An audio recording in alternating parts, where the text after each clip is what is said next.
Well, that was quick. I was actually doing a video and I was about 5 minutes in, and then all of a sudden, I was going to do a little bit of video on what's going to happen next with Deandre Ayton and the 2 days and what will transpire. And all of a sudden, boom, offer sheet matched by the Phoenix Suns. I would say that is the quickest offer sheet that I've ever seen matched.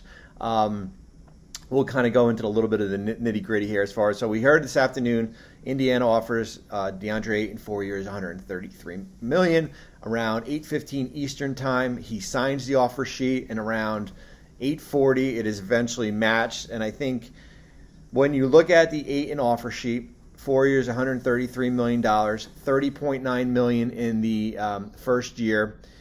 When you put an offer sheet down, okay, you got to put the bells and whistles here, right? You got to make it awfully uncomfortable if you are the Phoenix Suns. What does awfully uncomfortable mean? Trade kicker, right? 15% trade bonus, meaning that if Ayton is traded, maybe 2 years from now, he gets 15% of his guaranteed salary that can't exceed his maximum allowed here. A salary advance. Make it uncomfortable for Robert Sarver have to maybe pony up $5 or $6 million on October 1st to Deandre Ayton here. Maybe put a player option in here for the fourth year. From what I've been told, none of that is in there. It's a straight-laced 4 years, $133 million contract, and Indiana made it easy for Phoenix to go ahead and do that. I give them credit to pony up, to put a big number out there. I think it shows that they're willing to spend money. They had to go through some cap mechanics here. I mean, waiving Dwayne Washington, you can re-sign him if he clears waivers. Waiving Malik Fitz, Nick Stauskas, Juwan Morgan, and then basically having to use the waive and stretch provision. You have some dead money now sitting on your books for the next 3 years. Remember, you've saved over $40 million when it comes to the Malcolm Brogdon trade.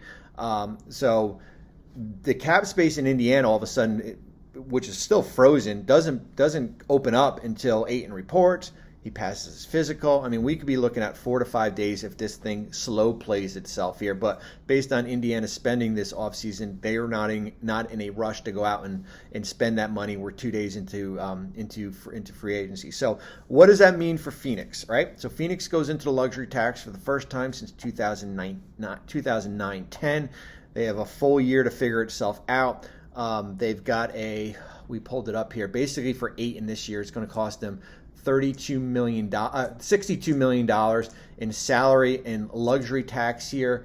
When you look at it, they've got a luxury tax bill right now of $32 million. So when you look at the Ayton salary and the luxury tax bill, it's going to cost you Deandre Ayton for over $60 million. But what were your options, right? You could have just let him go. Bismack Biyombo is your center.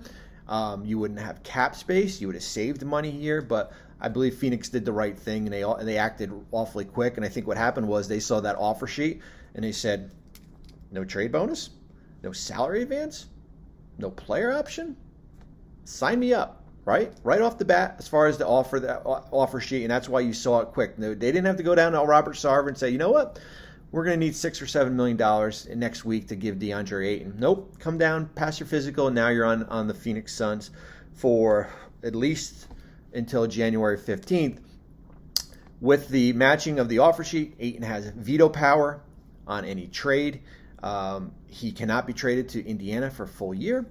He's got a January 15th trade restriction that will get lifted.